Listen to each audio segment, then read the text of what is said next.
Hello, I'm Raph. I'm playing a Warforged Gloomforged named Styx. He is a Paladin and has been recently reawakened and is learning about the world around him with some new friends that he's just met. Hey everyone, I'm Jared. I'm playing the character of Luther. He's a Dampier. He is a fighter that specializes in firearms, a bit of an investigator, and I am the great uncle of Grinner. Hi, I'm Jacob. I'm playing Tithla, the Goblin Ranger. She is a wonderful hunter and medical genius.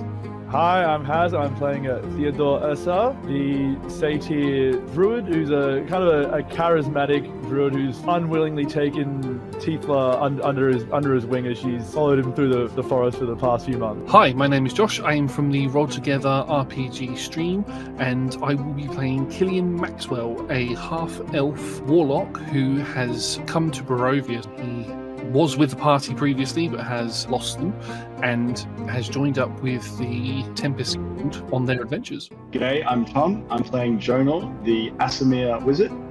He is on the pursuit of good and evil, finding out the best and worst in this world, and he's doing that with a little bit of naivety and optimism. And I'm Owen, the Dungeon Master of our Curse of Strahd campaign.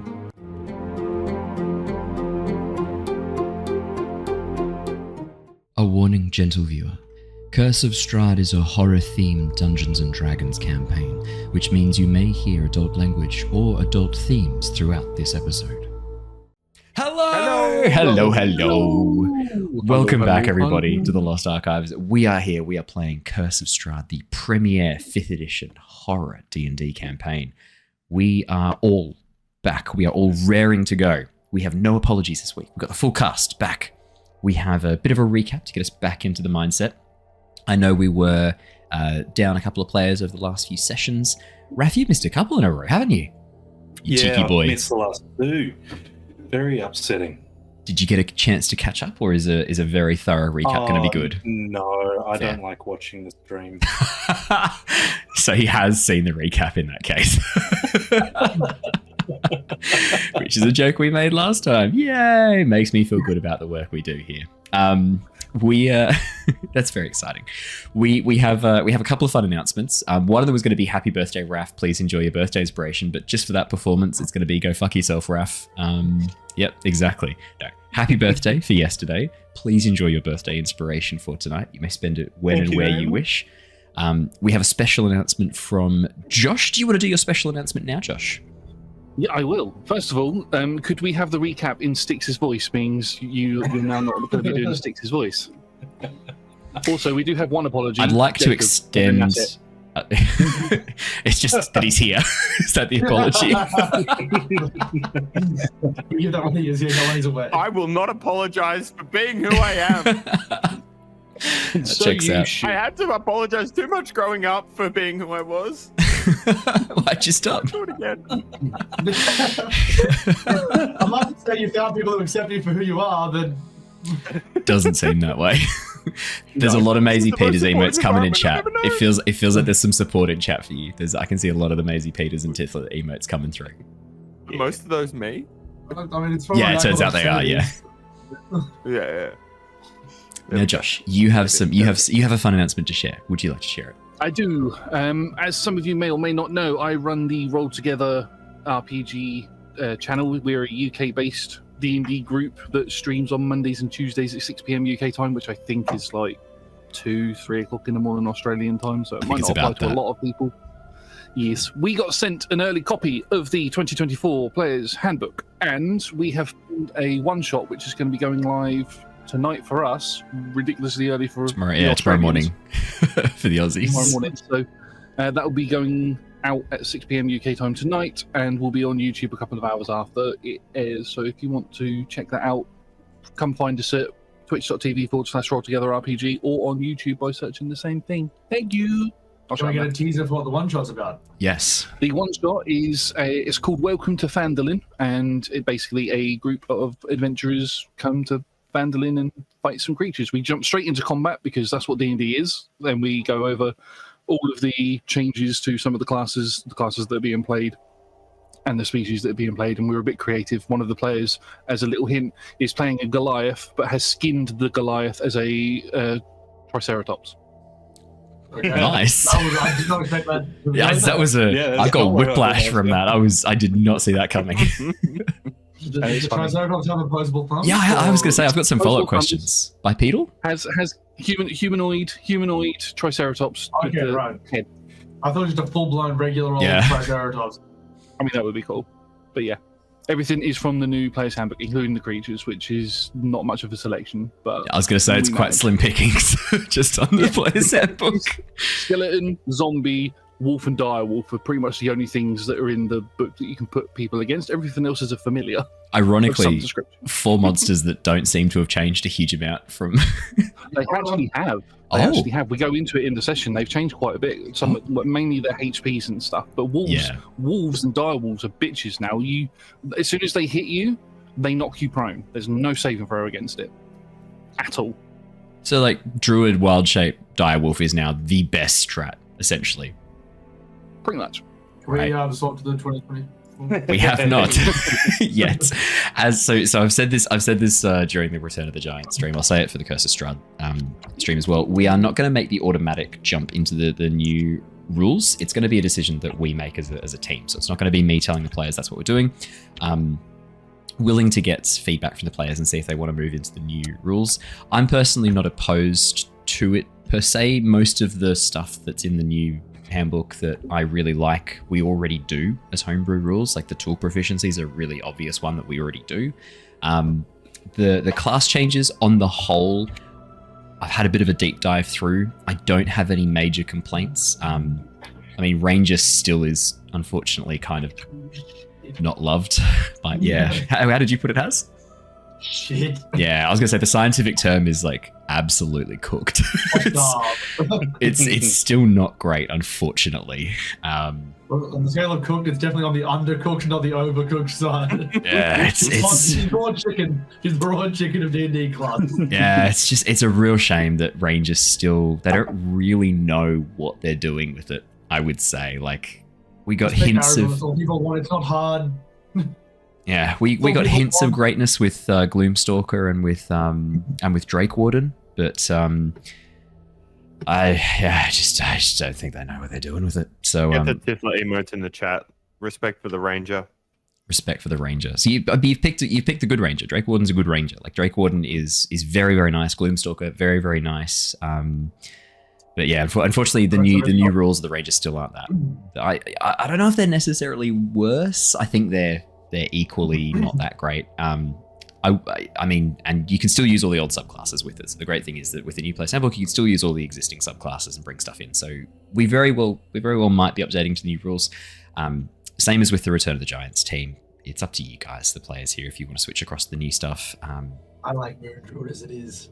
Yeah, no, I bet you do. Although, to be fair, interestingly, the HP changes, on paper, it looks like it would be doing the Moon Druid a lot harder, but actually, like the temporary hit points, it doesn't take away as much as you think it does. It does when you built your character with -1 con. The thing is, right, I'd be happy for you guys to do a quick respec of the characters. We could easily say that you head back to the priest, you head back to the abbot, and he does some weird kind of voodoo magic on you and rebuild you or something like that. The lingering effects of me being a frog for several years. Exactly. Yeah. Is he the withers of Curse of Strahd? Is he? Yeah. Essentially, now I would say the abbot. We can change our class. Yeah. The abbot is the withers of Strahd now. Essentially, yeah. I mean, given that he's like kind of was into a bit of flesh sculpting too. He's also the magic mirror too, right? Where you can kind of change your appearance a bit and update your stuff. Yeah, I'd say that kind of checks out. Swarmkeeper's also really good. Ranger's not that great, unfortunately. Druid got a little bit of a nerf, but I don't think it's the worst nerf. Paladin got a little bit of a nerf in some cases, but Paladin kind of needed a little bit of a nerf in some cases. Paladin was very powerful. Yeah, so we'll see. We may end up switching across the new rules. We may not. At this stage, I don't have any concrete answers. It might even be that we switch across for some people and not for everyone. I'm also happy to do that. If some of you prefer the new classes and you're going to stick with the old stuff, I'm also happy to do that too. Because having a look, comparing the two editions, the new and the old edition, they're not that unbalanced, even comparing between the two, with some very minor exceptions. It didn't Pokemon cards it. Exactly. Every release gets stronger and stronger. Stronger and stronger. Another power creep.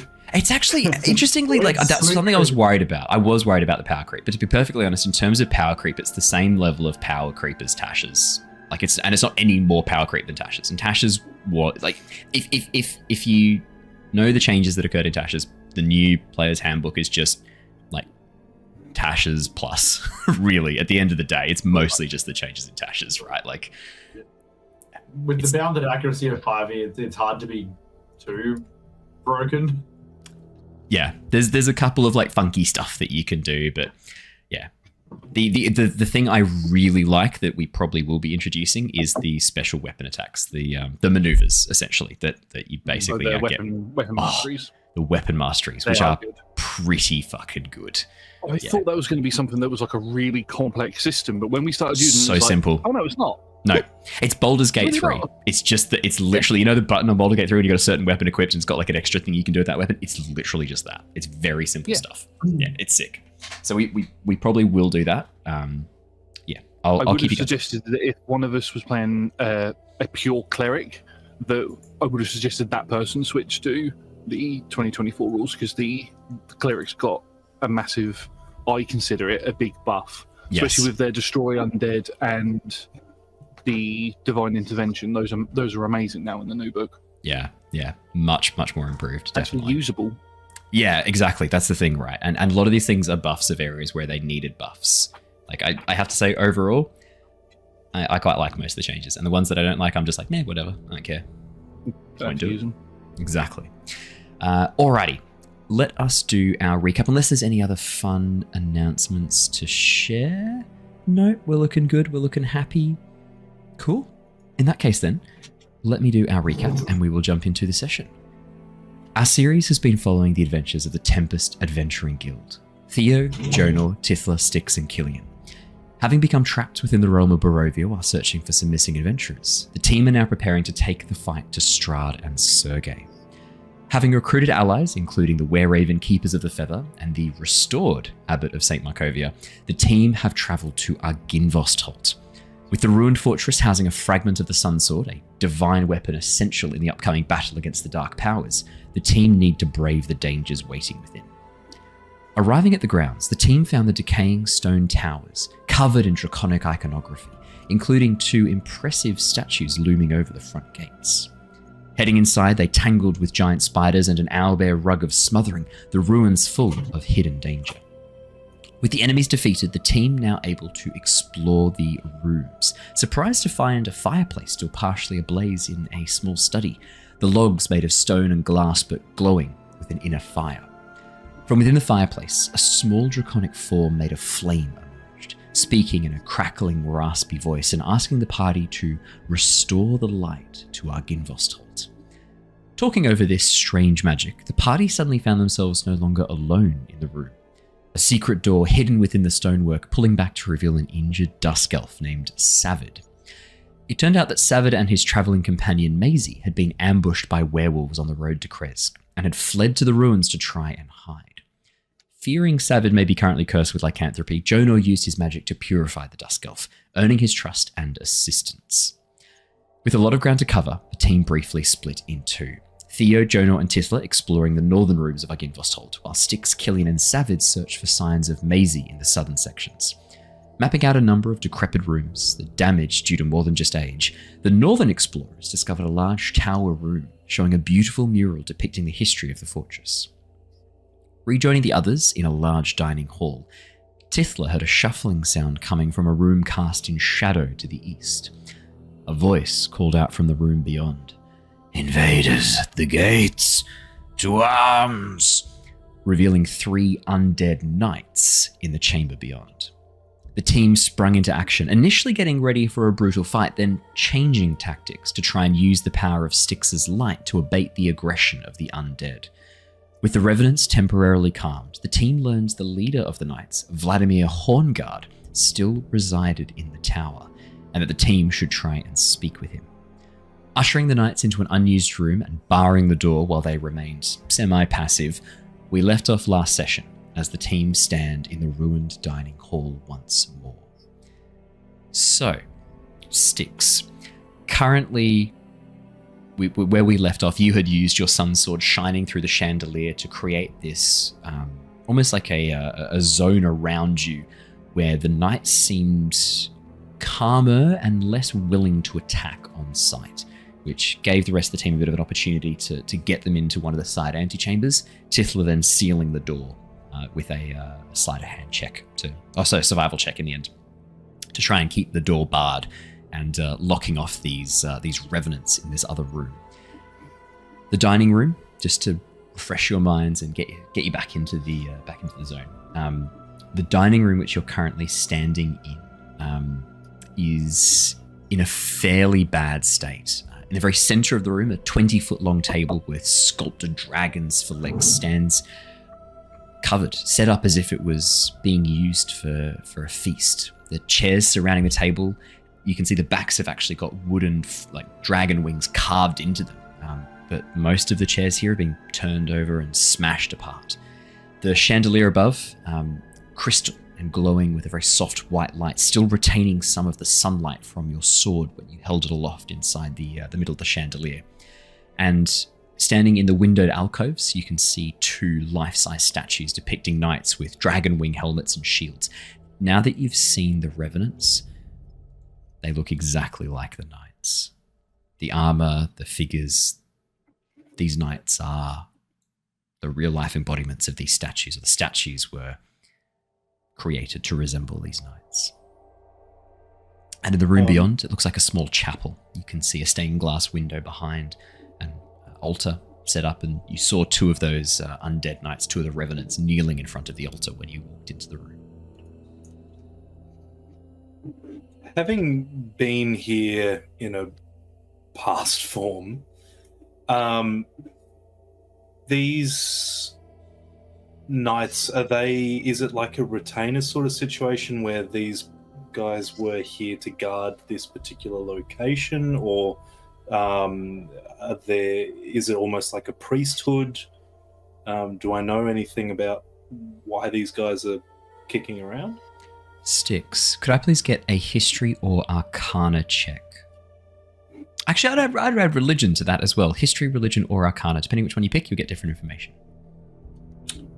I'm going to go religion. We're already incorporating the Baldur's Gate 3 dialogue choices where, depending which one you pick, you get different stuff. 23. We've been doing it from the beginning. 23. Styx, with your religion check. This definitely seems to be a religious order. Not necessarily to a deity that you are very familiar with. This seems to be very heavy draconic iconography for the most part. As you look around, you can see that there's a lot of focus on this silver dragon. Now, you know somewhere in your databanks that a lot of metallic dragons tend to worship Bahamut, the platinum dragon, while chromatic dragons tend to worship Tiamat, the 5-headed queen of the dragons. Just because most of the realms tend to have the metallic and chromatic fall under those 2 branches. I know Nostea is different, but because most other realms seem to have that kind of breakdown, that's what Styx's knowledge would be, given that you're from Barovia. Same as Killian's. You have the same opinion of dragons that Killian would have, I guess, that if they're metallic, they're good. If they're chromatic, they're bad. The rest of you, not so much. But I expect better of you, Owen. Why you got to try and fight us like this? This is why we changed. This is why we updated stuff in Nostea. It's much more interesting having it be a bit more complex. Look at you, finding any reason to keep the old ways alive. You know that.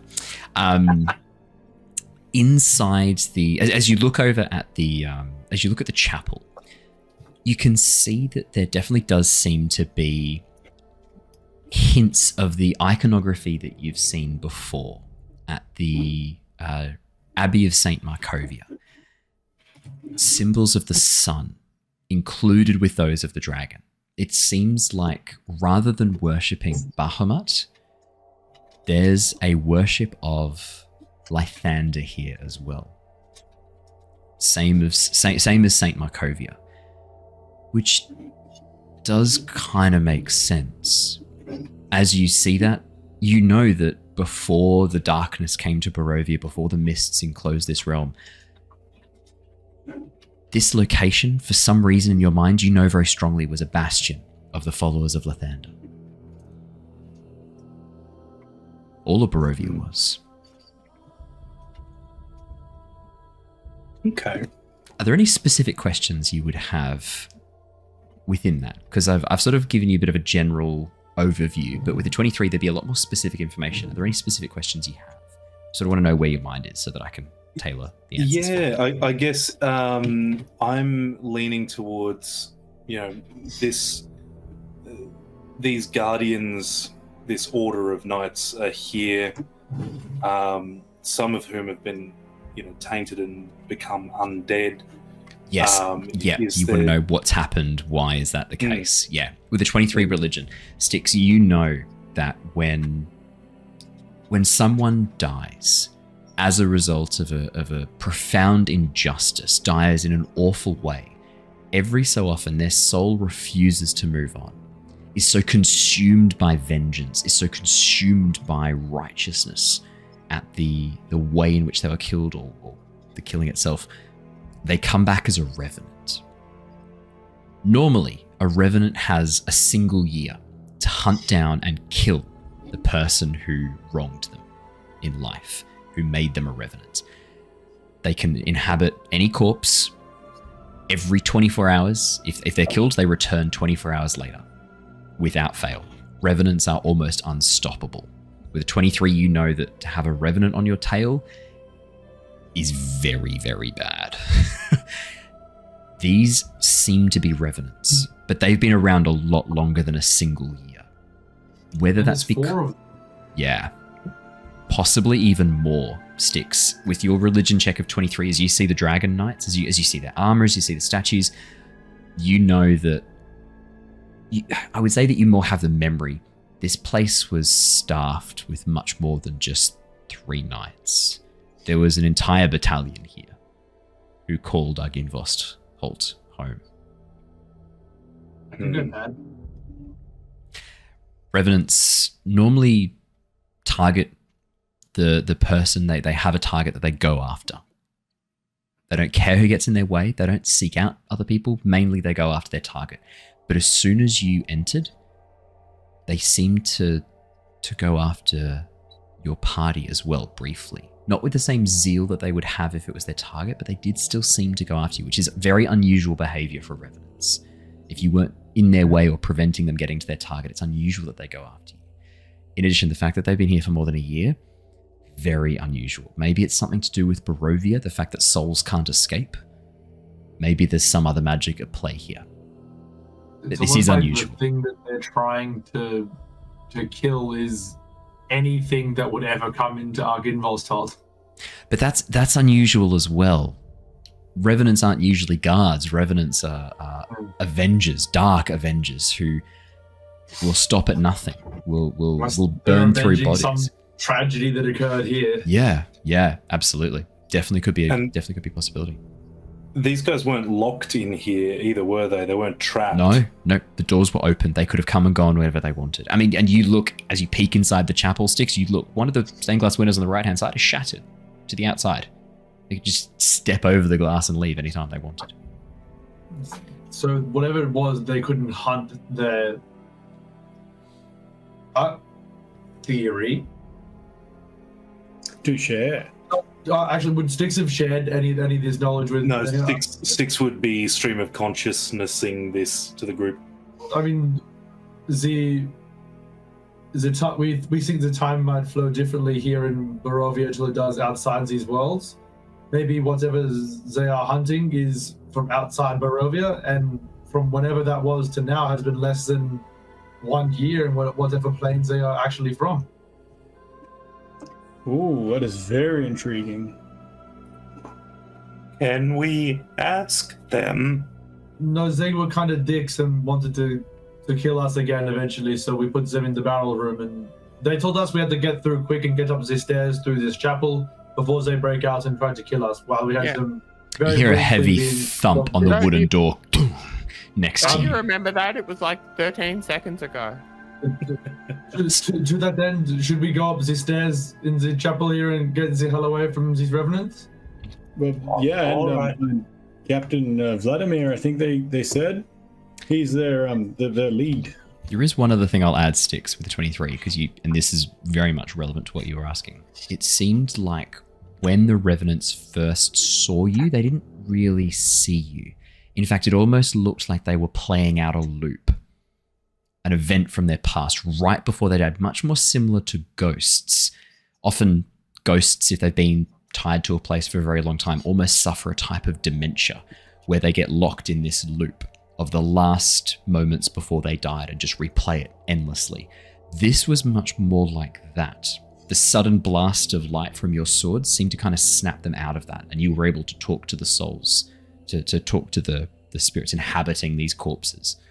The other thing you know about revenants is that if their original bodies are destroyed, they can go and possess another corpse. As long as there's a corpse nearby, they can possess it and take control of that body, and that's now their new body as an undead. And if you destroy that body, they'll just go find another corpse infinitely until they've come after you.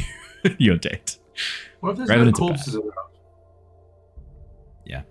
Heaven forbid if there were lots of corpses around. Whew. What if there are no corpses? If there's no corpses anywhere on the plane.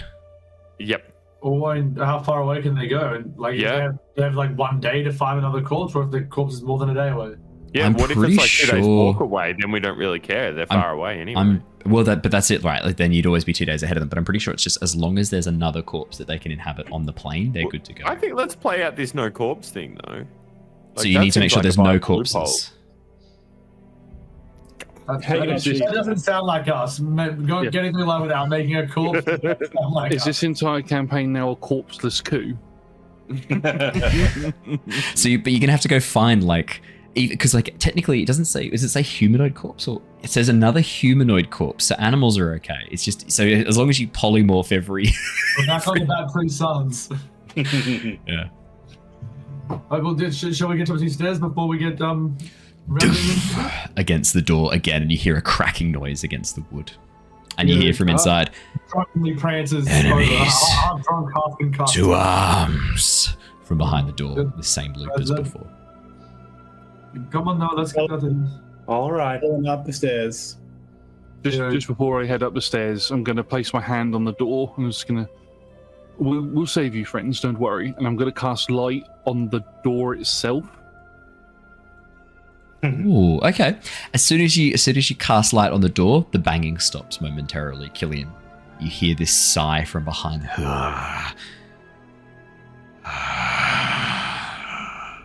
And then silence. That lasts for an hour, and it's not concentration, so I now follow everybody up the stairs. It's not bad at all. Not bad at all. Well done, good sir. I will move you up to the second floor. Nice. Savard's going to come with you at this point. Savard's like, you're not leaving me there with them. I'm coming with you. I'm not staying down there. We agreed to stay here and guard the revenants. Nope, I'm not staying near them. Fuck that. You lot get killed up there, you'll come down and kill me. Or I'll get killed by these lot and I'll come up and kill you. No, we're sticking together. If your friend Maisie comes, she'll have to know not to open the revenant door. It's unsafe for you to come with us. Ooh, make me a persuasion check, please, Theo. I don't know why I decided to do this. Why? Why are you gonna do this? Make me a persuasion check. That's not right. 13. You watch as Savard pauses. I mean, it'd be really bad if she came and we went here, and if she opened the door, they just attacked her. I mean, perhaps I should stay down with the revenants. I mean, the door's got ropes and it's tied up, and there are other doors to try first. You can write on the door with I don't know. What side are you playing here? What side? So just slight chaos, I suppose. I'm a Satyr's advocate. Yeah. Or That just makes devil's Satyr. Right. Then maybe it's best I stick with you lot for the time being then. Yeah, I think you should stay down there. All right, I'll stay down there at the door. Okay, why don't you just come with us and leave it? The door. Okay, no, come on. Sorry, come on. Let's go. No, Yeah, none of let's this. go. We need to see the upper floor. Let's all go and wait for her to come back. Do you want to do that? All of us should wait. No, we do not. As you arrive, as you head in through the chapel and then head up the stairs on either side, the wooden balcony that you find yourself standing on overhangs the chapel below. You can see a beautiful and exquisite wooden throne undamaged, resting at the west end between two of the doors.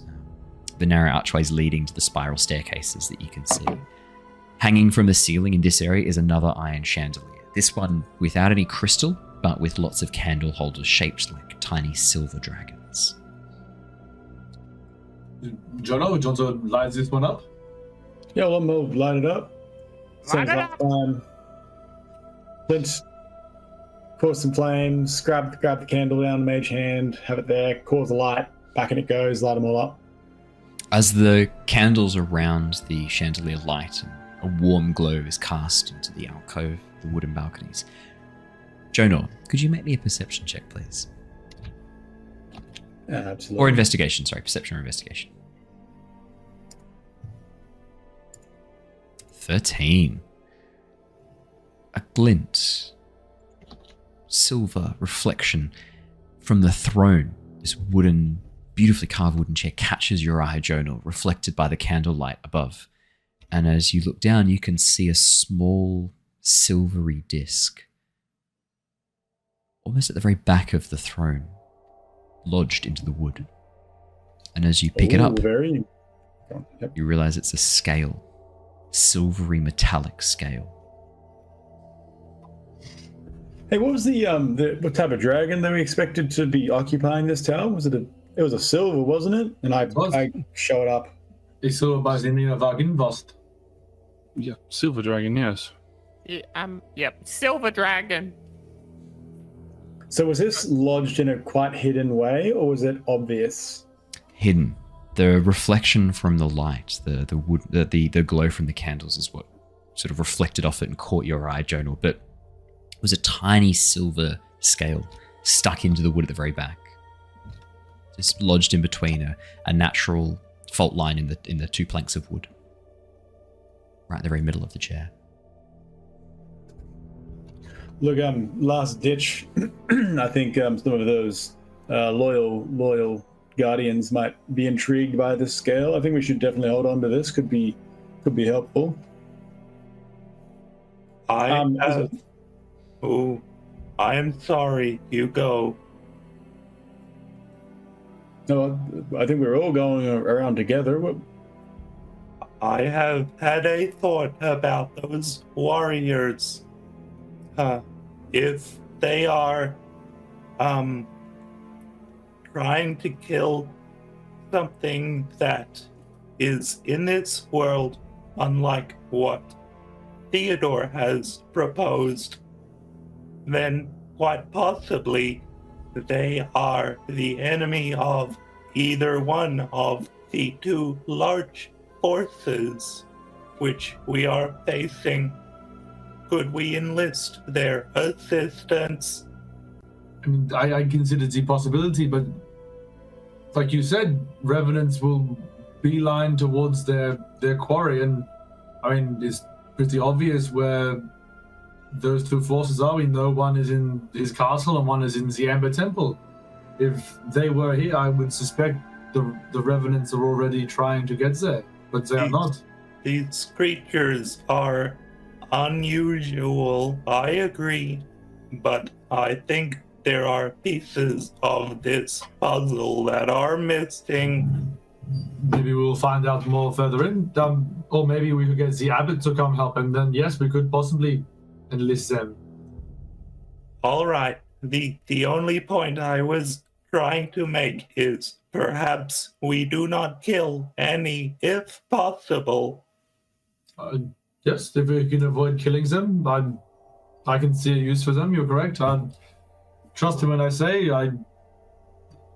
they hit like an absolute truck. So A what? a very large cart. We have them in the Fey realm. But wouldn't you get hit by the horses first? No, in the Fey realms, the pack animals are behind the cart. So the cart. Oh, so they're like pushers. Yeah, kind of. Oh, why didn't you just say that? Because it's Feyworld. I'm sorry. I forget you are from the usual world. But here we're all equals because this is different for all of us. That is true. Yeah. Now, shall we Styx is a native. We're all equals. Yes, but Styx is different enough that it's the same kind of effect. Yeah, it makes up for it. He's a sword. But Oh, like sort right. of part of a sword, not a real sword, not a whole sword, but kind of like a sword that talks.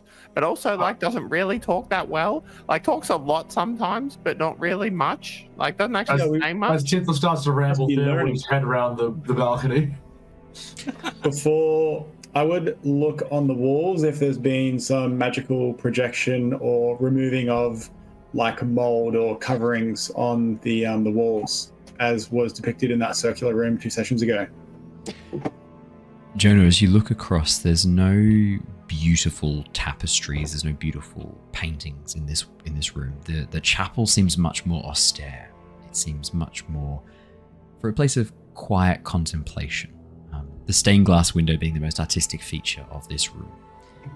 The carvings, the wooden effigies that have been carved into the balcony, depicting dragons in flight, are beautiful, but there's no glow or patina of magic, and you can see that natural damage due to age is visible.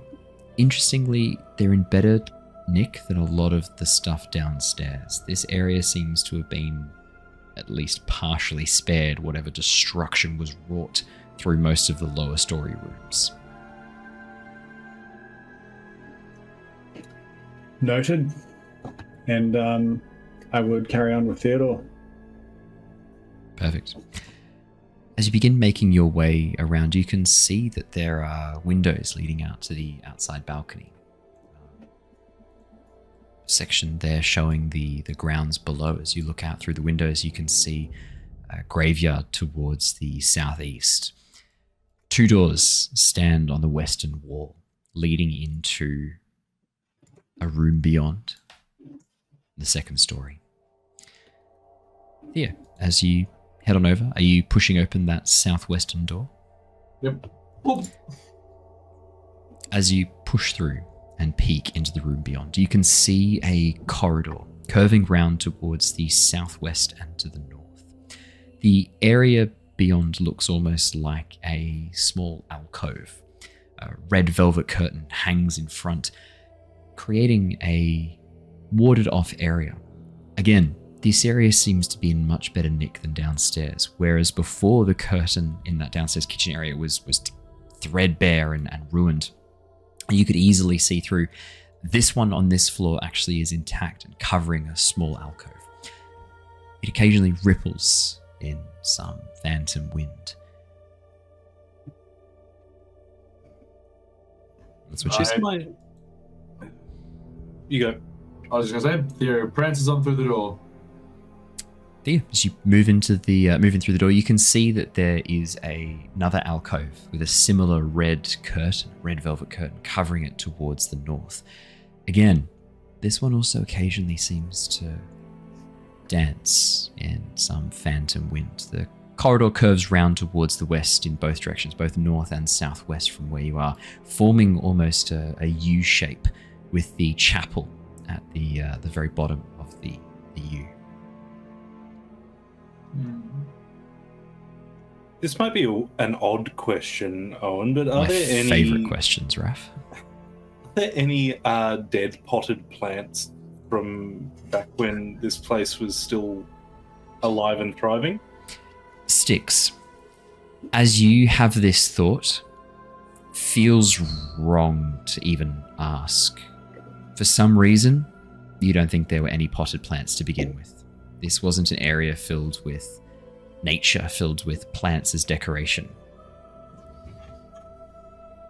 You don't know why, but it just seems unlikely that you would find them in the first place. Inconvenient. Sorry. You're going to try and figure out how old some of the... I needed it for a spell. Oh, what's the spell? Is it ceremony again? No, you don't do... He's gonna marry a pot. I'm gonna marry a potted plant. No, I need a forked twig for a spell. Styx, when you threw your sword outside to try and take out one of the statues, you could have picked up a forked twig. No problems at all. Had I thought of taking that spell on. All right. I'll allow the nice DM to be nice, and I'll accept the twig. Because if you know that you have the spell, you know that you need the spellcasting components for it. I would say that you would take advantages, like, I don't know, walking for 4 hours across a wooded field to pick up a forked twig. Like, you've had plenty of opportunity to grab this. Maybe it's not something Raph thought of. Roll just in case we didn't happen across a forked twig. Okay. Raph, could you roll me a D100? Jacob, could you also roll me a D100? We're going to see if Tithla stumbled across something as well. I would love to. It's a 63 for Tithla. And it's bang on 20. 20 for Styx. I'm going to say that you did not come across a forked twig, but luckily your good pal Tithla did and handed it over to you. Turned it straight to a slingshot. It broke. Unfortunately, Tithla, as you picked up this forked twig, someone had used it to scrape shit off the underside of their boot, and it did get all over your fingers. That's okay. It's just a little bit of animal droppings. You're pretty confident it's not. Definitely, That's okay. It's just a little bit of human droppings. It's quite a large amount. It's all over your fingers. You wipe it off on your clothes. Yeah, but luckily. That's okay. Styx, you have a forked twig. Tithla, you have stinky fingers. But what's new? They're cleaner than they were before. What does that mean? It means that they were dirtier before this interaction. I don't know how else you can interpret that. I like how you're still in character for that. It's what character? Can I use my Bjornling smell and/or hearing to see if I can detect anything from down either of these passages beyond the billowing curtains, just like a direction on where it might be worth investigating further? Perception check, please. It's gonna be a natural fucking 20. I can already feel it coming. It was not, but it was also not bad. 16 was exactly half. It was a 10 plus 6. Well, no, the advantage is 24. Oh, true. 24. We'll take the 24. Oh, and sorry, advantage means you take the higher number out of the two. Thank you for that, Jacob. Okay. We're all learning here. 24, Theo. As you begin sort of sniffing the air upstairs is stale. It feels like this place has been left untouched for a very, very long time. The scent of decay is faint on the air. You can also smell a bit of fresh air coming from the south, almost as if there's a broken open window or maybe a partially collapsed floor. It's hard to say for sure, but you can smell a bit of fresh air coming from the pathway to the south. The pathway to the northwest is much more stale, and there's a very faint smell of decay. From behind the two curtains, you scent no real... as you peer through, you can see that these areas would be covering a very small alcove at best. It's unlikely that there's anything living or undead hiding behind them waiting to jump out. With the 24, you don't get the sense of anything living there. You do smell dust and damp and very faint smell of rot. All right, I trot on out and just give the curtain, instead of just Kool-Aid going through this one, I just slight tap of the curtain to the side to the south. Theo, to see what's beyond it. As you swipe aside the red velvet curtain, you see a white marble pedestal standing in the back corner of the alcove. Atop it is some object covered by a black cloth. Roughly 40 centimeters by 40 centimeters, slightly spherical, covered by this black cloth. Yeah, I'm gonna remove the cloth. Actually, no, Jonor, can I borrow your mage hand? Yeah, absolutely. There's a little cloth inside. Yeah. Pull that off. I think it's probably better than using my mouth.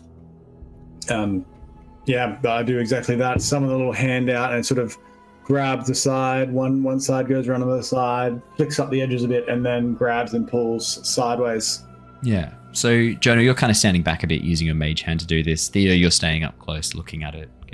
getting ready to see what's underneath this black cloth. Am I reading that right? Yep, that's right. Cool.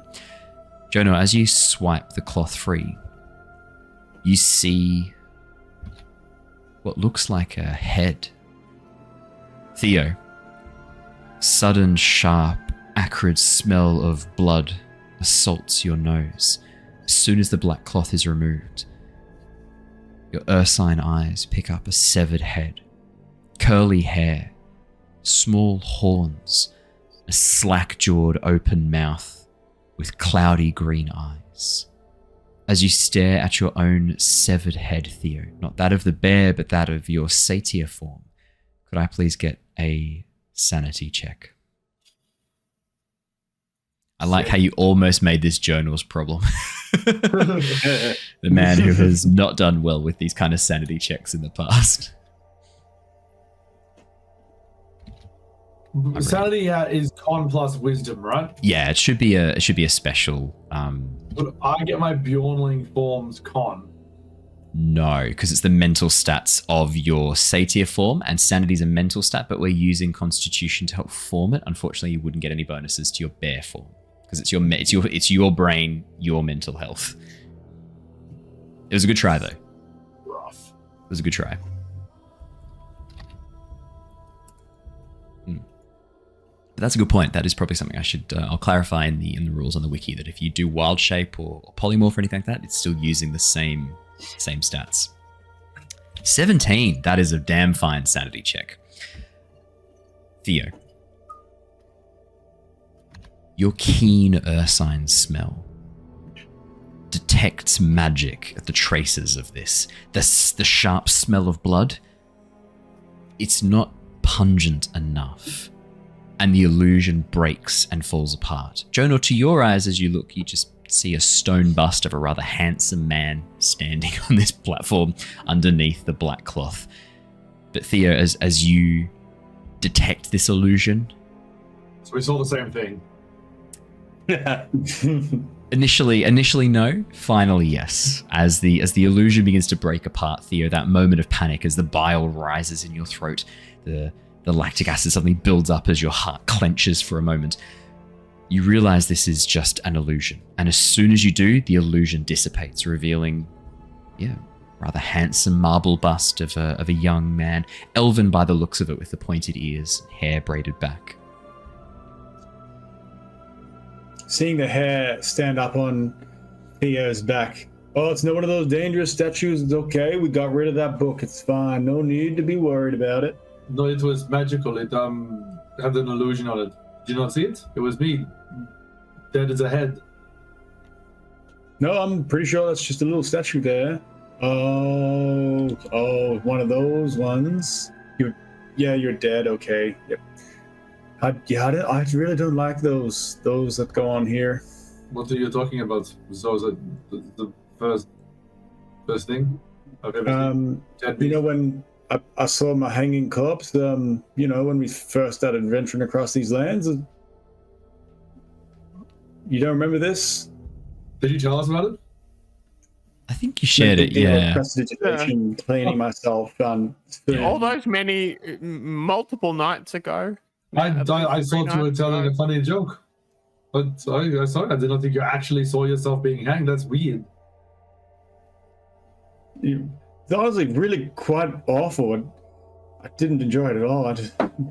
It spooks me thinking about it. No, I understand. It's very unpleasant.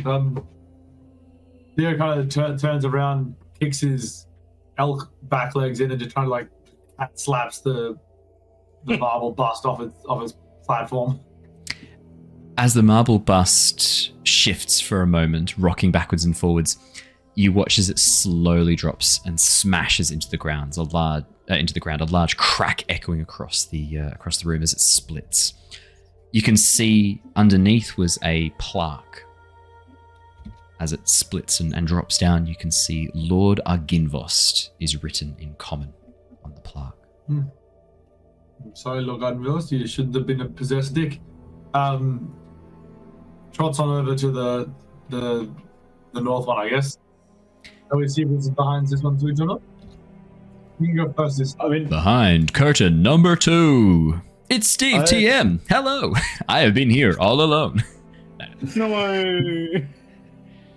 My friends, I have missed you. I can just leave this one forever. No, I'm actually not going to do that. Just going to leave it be. If anyone else wants to go check behind it, then they can go ahead. Well, Theo at least brushes the curtain away to see what is behind it. As you brush aside the curtain, Theo, there's some resistance, as if the curtain doesn't want to be moved. Jonor, I need that big buff mage hand of yours. The curtain does not want to be moved. There must be something good behind it. Perhaps what we are looking for. Maybe it is the other part of Styx. We must be thorough. All right. I take a step backwards towards the already open thing and mage hand that top one open. As the curtain is pulled aside with a flourish, the alcove beyond seems empty. It is empty. Why was it so resistant? Are you sure you weren't just grabbing it weirdly with your paws? It's possible, I suppose. I love how they'd all just be hearing a one-way conversation. Yeah. But I feel like everyone's used to that by now. I step into the alcove. As you step into the alcove, Theo, you turn around and look back out. The curtain's half closed again. Jonor, did you close the curtain? I presume you wanted some privacy? You doing it yourself? No, I did not touch it. Wasn't me. Or the hand. I spin around again. As you turn around, Jonor, are you watching the curtain? Yeah, definitely. Nothing happens as you spin around. Nothing changes. Jonor, close your eyes. Okay. I put my mage hand in front of my eyes, and my other two hands just down beside my side. Tell me you saw Owen's face when you said you were going to do that. Theo, you watch as Jonor covers his eyes with his hand, his mage hand, and then just chills out. And then I spin around again. There's a sudden rustle of cloth behind you, Theo, and it suddenly goes very, very dark in the alcove. Anything happening? Curtain is now fully closed. And in the darkness, you begin to hear whispering. Quiet at first, then louder and louder. A sense of cold begins to seep through the stones into your flesh. And you begin to feel very, very tired. Could I please have a wisdom saving throw, Theo?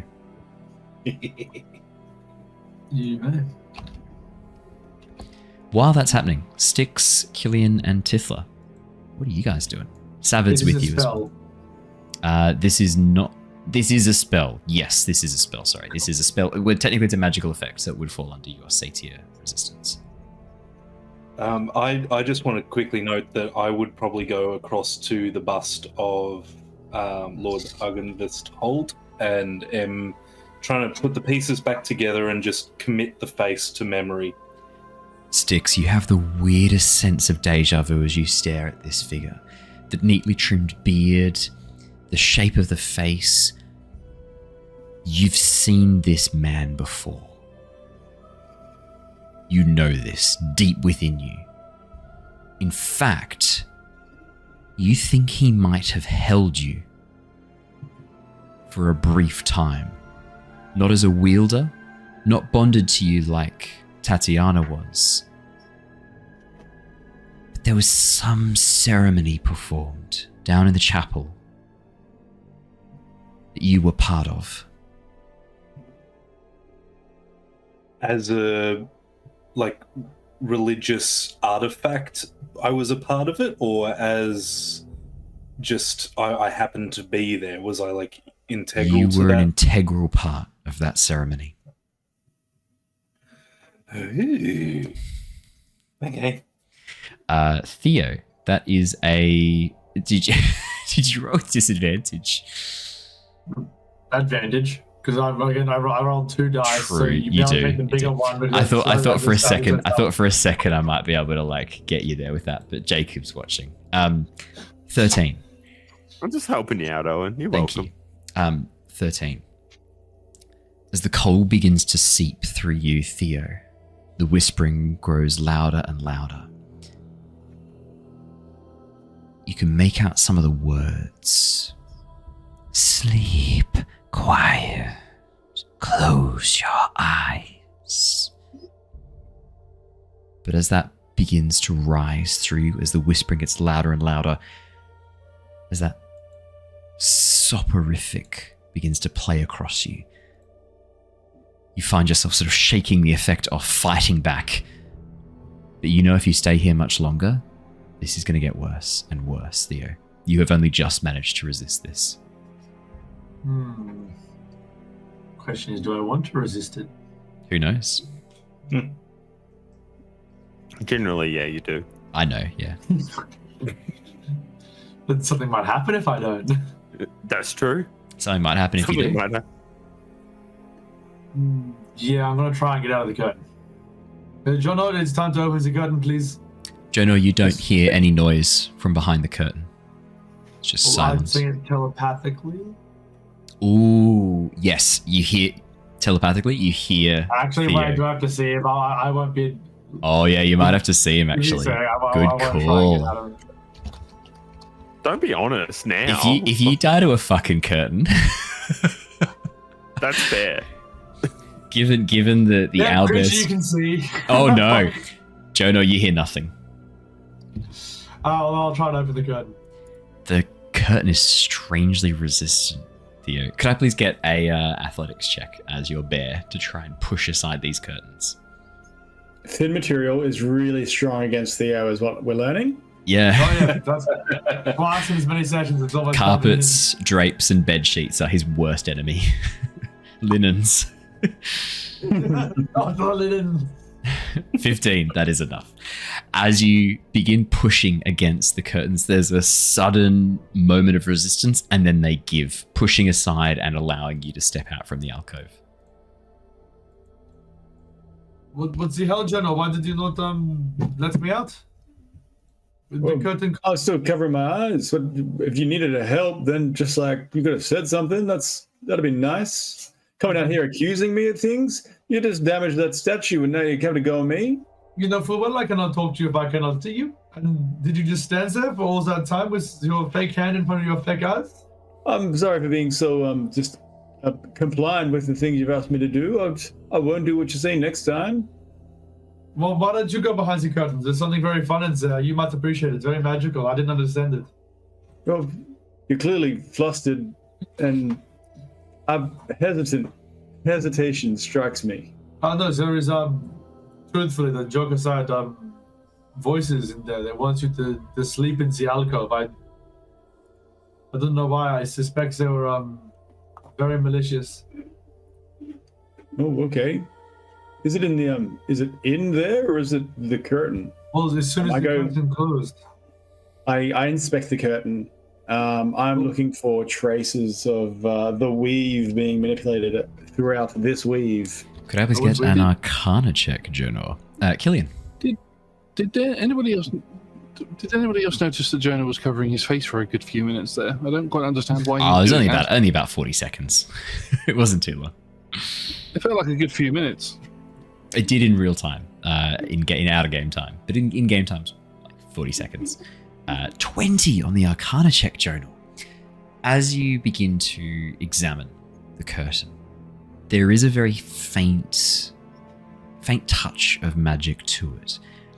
As you watch and blink, you see the threads begin to tighten for a moment as the curtain slowly begins to close again.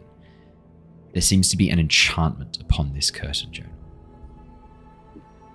I'm going to pull out my necromantic dagger, and as it pulls out like a black shimmer, like when the light reflects off it, it's like a tainted light.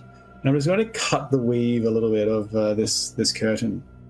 As you cut through with the necromantic dagger, slicing through the thick strands of linen that make this curtain, carving away, you watch as the cut that you create with it, the fibers begin to slowly knit back together, reaching out almost like they're animated, like cilia from a cell, binding and healing the damage that you just cut.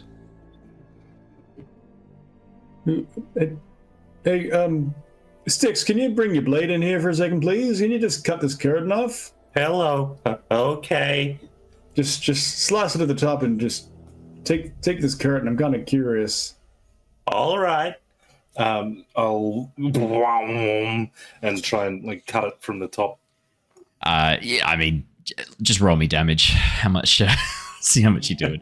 It's a bit different when Jonor does like a little slice with his necromantic dagger, but if you're pulling out your full longsword and cutting through the top. I think we should roll just in case he misses, though. There's every chance.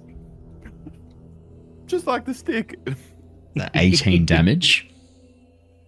6.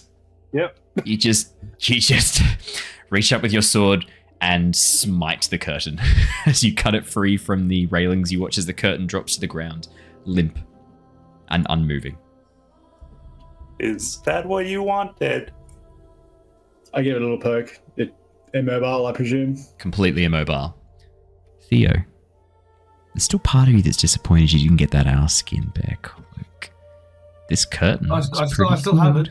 I know, but it's in a bad way. This curtain. I will fix it. It's my character arc. Styx has done a good job cutting it. This could be a good cape for your Satyr form.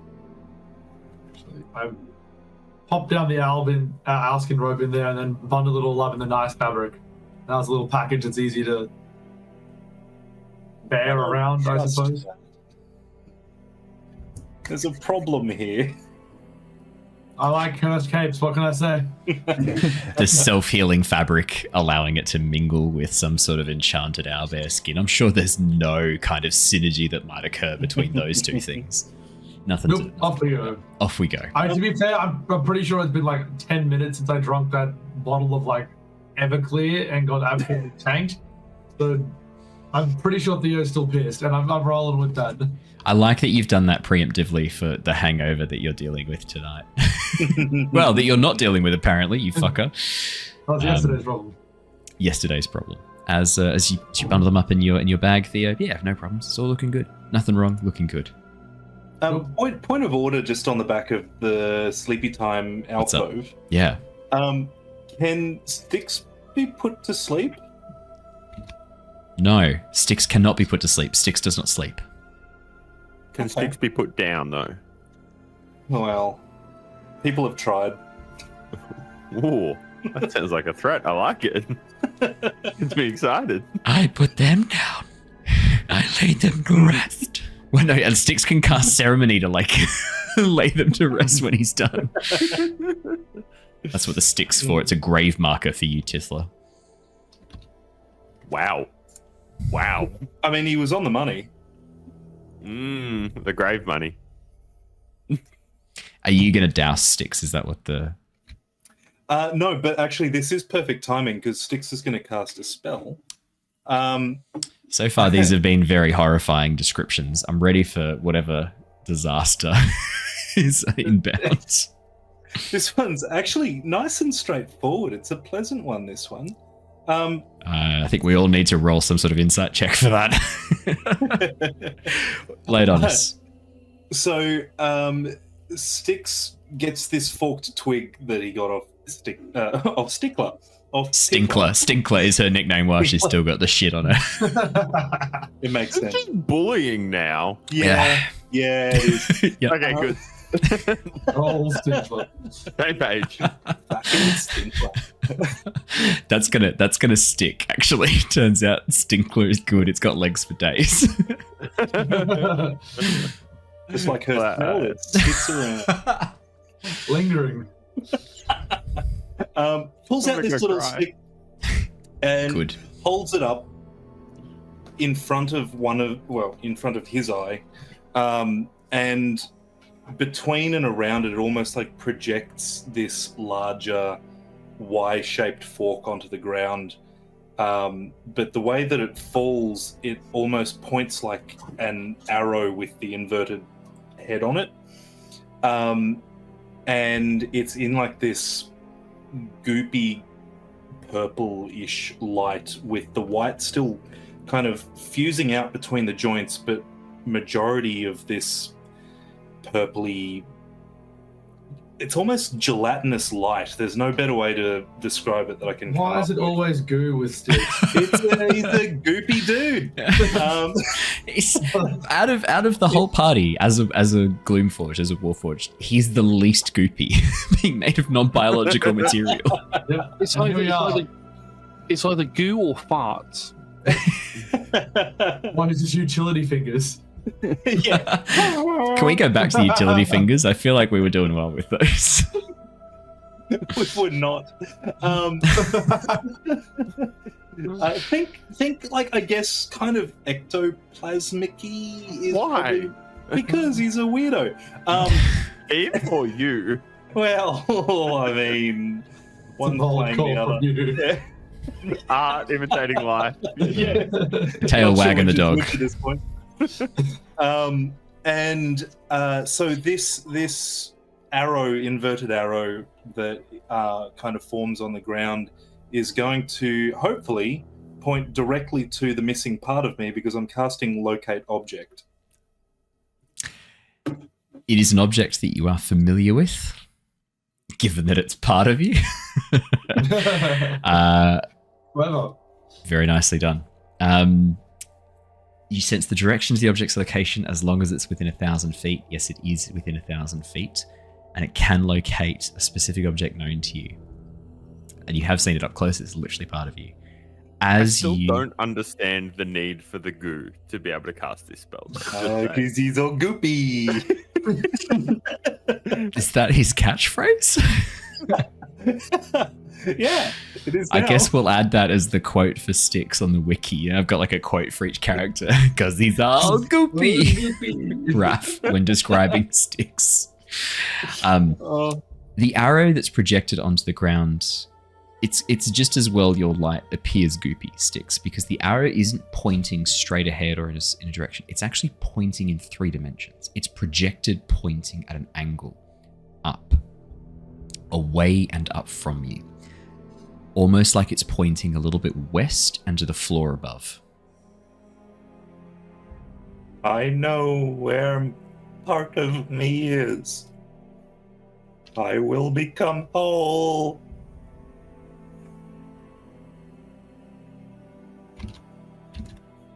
Okay. And Styx is Yep. Styx will find the closest way to get upstairs and in that direction and just start wandering that way. Was there a stairs over here? As you point over towards the corridor behind the spiral staircase, those stairs point downwards, unfortunately. No. It's hard to tell from a 2-dimensional map. This is we're in a 3D space. Like, I don't understand what you mean two-dimensional map. Also, what's a dimension? So we are in 1 dimension. It's called Barovia. It's slightly different to the dimension we came from. Uh-huh. And how did we get to a 3rd dimension? Should we layer them on top of each other? I think we're sort of talking about 2 different dimensions here. I think one is sort of a straight line. And There are a lot of the next dimensions to the conversation, is that is for sure. Barovia. Oh, dimension inception. Oh. Carry on. So the stair at the end of the corridor leads down, is it on? As you begin heading along this corridor, you can see what looks like the beginning of a staircase in the grand staircase that you saw before you down into that main foyer. And at the very end of the hallway, as you make your way along, you can see what looks like a spiral staircase heading possibly to a floor above. Styx here is the... Well, hey, well, let's not get too ahead of ourselves as you rush down that corridor. But if I go fast, you can't stop me. No, I still can. Power through, lads. Power through. As you make your way down along the balcony, you can see that it stands about 20 feet above the foyer below. Oh, there's some fucking whooshing in here when we came in the main floor. There was some, as you put it, fucking whooshing. The 2 stone balconies flank either side of the main foyer, and you can see more carvings resembling knights, these dragon knights, clearly carved to be wearing this beautiful, elegant armor, holding either side of the stone railing aloft. Weapons and shields festoon the walls along each of the walkways, and you can see busts very similar to that of Argynvostholt, busts of men and women flanking the hallway that lead north and south away from the foyer. Other knights, perhaps? And at the west end of the balcony, you can see the archway leading up to the spiral staircase going up. As you get about halfway down the corridor, Theo, you can see a corridor branching to the north, heading into what looks like rooms. Rooms beyond, again, still in a slightly better state than the rest of this area here. Almost as if it's not been as damaged and as broken. And as you get to that T intersection, the pathway heading to the spiral staircase to the west and in front of you, and to your right, to the north, this junction leading towards these rooms. What's your passive perception as a Bjornling? It's pretty high, isn't it? Well, my passive perception in non-Bjornling form is 16. So it'll be about the same. As you get to that point, Theo, you hear this rattling sound, your keen hearing picking up this strange rattling sound. You pause and look. One of the swords bound to the shield in the coat of arms and on the crossguard rattles for a moment and then is still. Where was this? Was this like up to the north or on these little things just immediately? So the two statues of the knights there don't seem to be moving, but along the walls of this hallway you can see swords and shields, bows, hung up on display as you make your way along the hallway. And for a moment, you swear one of them began rattling, just for a moment. I think perhaps three of us should go to the north and check out these rooms, while three should go up the stairs and try and find the part of Styx. Okay. I think splitting up is the right idea. I wish to be whole. Was that a song? Styx. I'm sorry. We need to circle back to that. Was Styx singing? No. I need to be whole. Styx, you don't happen to have an accordion feature, do you? No, not accordion. What's the bloody big pianos with all the things Organ. that stick out of it? Organ. There we go. Bagpipes. I do not have that feature. I was created for death. Just a pinky kazoo. He does have a taggle harper set in his his ribs, though. That's the boy. Well, Killian, if you want to take your new best friend Savid and Styx and go upstairs, we can head to the north and check out these rooms. Maybe you'll find the part of Styx. We'll find quickly the item Sam was looking for, and then we. I understand that maybe it would be quick to split up. I don't know. I don't want to call this like a group, maybe some sort of party. But do we really think with death come alive surrounding us, do we think splitting up into different groups is the best way, particularly when we know that we're going to the one that was the boss and we just kind of got wrecked by the ones who weren't the boss? Are you feeling okay? That is a lot of thoughts. I honestly went blank. Words started and then they kept going and now we're here. What'd I say? Your emotions must have taken over there, and it's speaking a lot of sense for emotions. Something must be wrong. Well, if you don't want to, that's fine. I just thought the faster per session and the faster we get out of here, the better. It's not so big that we can't call for each other.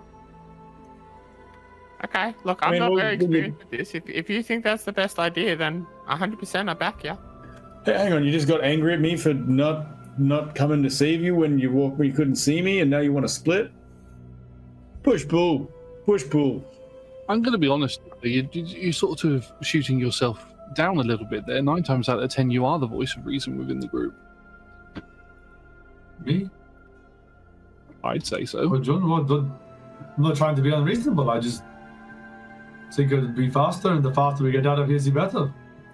Yeah, but running into the commander of the revenants downstairs when we're split up could be catastrophic for whoever bumps into him or them. Fair enough. Well, then do you want to go upstairs together first or to the north together first? Well, I think let's go and get Styx's arm first. All right. Okay. upstairs then. Let's go. Tally Oh. ho! Oh, by the way, the shields on the wall were vibrating. I thought it was a sign to go up here, but I'm maybe, sorry. Okay, maybe we're about that to die. seems like important information. Maybe we should have said that earlier. Let's go see the shields. What? So are we going to get Styx's part, or are we going somewhere else? I don't know. I think we go get Styx's part and like trot on off, hoping people will follow. Okay, we'll split up then. I think it's a very real possibility, Styx, that this piece of you that we're going to find might be attached to something that we might have to fight. Oh, I had not considered that. What would they use my parts for? You don't want to know. Okay. It depends on what part it is. If it's the handguard, then it could have been reforged to be the handguard of a new weapon or something. I mean, any of the pieces could have been reforged like you were. Let's pivot from this topic and avoid a mental catastrophe for Styx here. I think we'll just check out what's going on here first, rather than split beams and all that sort of stuff. Styx, what's this shield? Can you please look at this shield on the wall just to make sure it's not going to haunt us as we walk by? May I come back? We're not going upstairs yet. All right. I look at the shield. It's a pretty well-made shield, Styx. You can see it's been forged out of iron, mounted on the wall. It looks like it has seen a bit of combat. You can see chips and fragments along the edge where it's taken a few hits, dints and scratches along its surface. But someone's put a lot of work into keeping this in good condition to hang on the wall. The swords behind it are one long sword, one scimitar. Seem to be well made as well. You can see a dragon motif on the pommel of both. Quite well made. Should I roll me a Arcana or investigation? Or perception? Yeah. Your choice. I'm going to perceive these things. That's a 12. Yeah. Styx. As you look over them, there doesn't seem to be any magic runes inscribed on them. They're not moving. Doesn't seem anything wrong. Seem pretty normal. I'll pull them down. I'm gonna carry the shield. Yeah, you can add a shield to your inventory. The shield itself has been forged to look like folded dragon wings. It's quite well made. You may have a shield. Thank you. No problemo. All right. Just chuck the swords on the ground? Take the shield, chuck the swords on the ground. Well, I assumed that they were still mounted on the wall. If they're gonna fall off, they're still I'll mounted. take No, them they're all still with mounted. me. Just sounded like you were like taking them off and like, just ripping the shield from the wall and then wandering off. No, you can leave. Slap them off the wall. Yeah, you can leave the swords there. That's fine. Yeah, I'll just hang on to the shield, I guess. Yeah. Just a normal anything specific? Just a shield? Just shield. You can put dragon wing shield or dragon forge shield. All right. But it's just a shield. For Good to now. know. No. And I guess I'm going to follow Theo upstairs somewhere. Perfect. Okay, Theo, turn around. We're going back upstairs again. Okie dokie. As you make your way down along the corridor, you get to the spiral staircase heading up. The swords along the wall, mounted on these crossguards, mounted on these display hooks, all rattle for a moment. And then you watch as all of them turn, rotating. So the swords which were originally pointing down rotate, so now the swords are pointing up. Sound of metal grating on metal as they do so. As they get to that point, you hear a door slam open from somewhere down the corridor to the north, and you watch as a figure made of dark grey-black smoke spins out from one of the rooms. A dragon-like form, roughly about the same size as Tithla. Long black smoke trailing behind it as it shoots down the corridor towards you, flying over your heads, thick acrid smoke behind it, choking your lungs as it shoots up the spiral staircase above. Tithla, Styx, Jonor, Killian, Theo, you would have attacks of opportunity if you wanted them, as it flies over your head and makes its way up to the floor above. Fuck it, I'm snapping it. Have a snap? Why not, hey? That is a 18. That is enough to hit. Would you like to roll me some damage, please? 6. 6 damage. Yeah, sorry, it was already there, wasn't it? 6 damage as you bite into the smoke. You watch as the dragon spins in the air, red embers for eyes burning as it looks down at you. You watch as its mouth opens and a tiny flame captures in its mouth before it takes off, moving away. That was weird.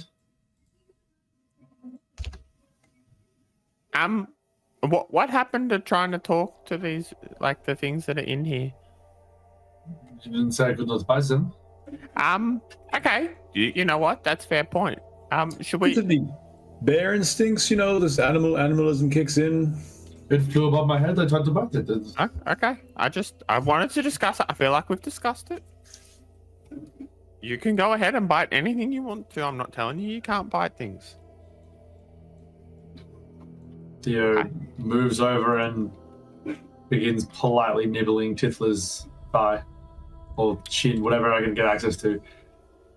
How Tithla puts politely? Rubs the back of your head with her stinky hands. Dead! Wild! Amazing. Who's thinking now? As you continue making your way yeah. up the spiral staircase to the floor above, you find yourselves coming out behind another one of these beautiful red curtains, covering the way in front, hiding what appears before you. I'm going to bring you all across to the next map, the next floor above. So would it be safe to say that these curtains are getting in better repair every floor we go up? Yeah, it would be very fair to say that. As you arrive at the top of the spiral staircase, you can see that the pathway beyond here, the curtain is covering this red velvet curtain is covering the passageway, but you can see there appears to be quite a bit of rubble on this floor. Almost, damage from some sort of mighty force. And you recall outside, part of the roof had caved in on the upper section of the tower. You suspect you might have arrived at the floor underneath that caved-in section of roof. Everybody, I suspect that this is the bit above the caved-in bit from down below. That is astutely observed. This is. Thank you. I've been practicing. I've been trying to work on my orientation of well, if this is where it is here, where does that sort of line up with where I was downstairs? So I've been practicing. That's good. I tried to teach you some of those skills when we were doing our bushcraft back on Nostea, but it's good to see that finally come through for you. Oh, that's what I mean. It's one of those things. It was just simmering in the back of my mind, and now it's all the lines have sort of come together. I can see in the dimensions. I'm very proud of you. All three of them. Geospatial recognition, Tithla, fantastic, complex, well done. I appreciate the tone there sounds very supportive. I'm sorry I didn't quite understand the words, but I feel like it was well meaning. So thank you. I think. I bat open this curtain. As you bat open the curtain, it moves aside with no resistance. It is a easy feat. As the curtain is pushed aside, you can see rubble clouding the corridor that heads off towards the east. It looks like it opens up into a larger section beyond, maybe some sort of larger hall. Immediately to your left, towards the north, you can see a set of large wooden double doors, closed, seemingly somewhat barred. If I hold my inverted arrow stick up to my eye... It's immediately heading south from where you are. On this same level? On this same level. That direction upwards has immediately dropped. It's now just pointing straight south. So that's this way, right? I'm orientated correctly? Exactly right, directly to the south. So not in the direction of the double doors, right? Not in the direction of the double doors, which is just to the north of where you are. It looks like you'll need to carry on down the corridor and curve towards the south from where you are. There doesn't appear to be any doors into this room from where you're standing. Leads away, Styx. Your stick. All right. And I will head south. You can't head south, but you can head west. Just pushing through walls, are you? I'm gonna push through the wall. No. As you begin heading down the corridor and making your way along, you can see that the roof has indeed collapsed in on this floor. A 20-foot diameter gaping hole with broken rafters bisects this part of the mansion. Dark storm clouds high overhead. The floor is just covered, littered with debris, rocks, broken tiles, shattered beams, and water has filled this section. It is decayed, it is open to the elements, and it looks like this section has broken through. The walls haven't been spared as well. What was once a sealed off room towards the southeast of where you are, the walls have been destroyed by the roof caving in as well. You can see probably what was once a beautiful ornate bathroom is now just shattered. An iron bathtub crushed underneath one of the large beams that covered or kept the roof up has essentially slammed down on top of the bathtub, causing it to close up almost like a clamshell around either side of the beam. You can see torn curtains hanging in the open doorway, the center of the hall. Towards the south, you can see a room opens up. A corpse sitting prone on a large stone chair. Does the face look familiar? As you look over the face, Styx, you can see I would say a slightly mummified looking. Do you want to make me a perception or investigation check? I'll describe the rest of the room while you do it. You know I do. The audience hall, the west wall has crumbled away, broken down by the collapsing roof. You can see that weapons and shields, which once hung from this wall, same as it did on the floor below, have fallen and have been rusting away quietly in the corners of the room.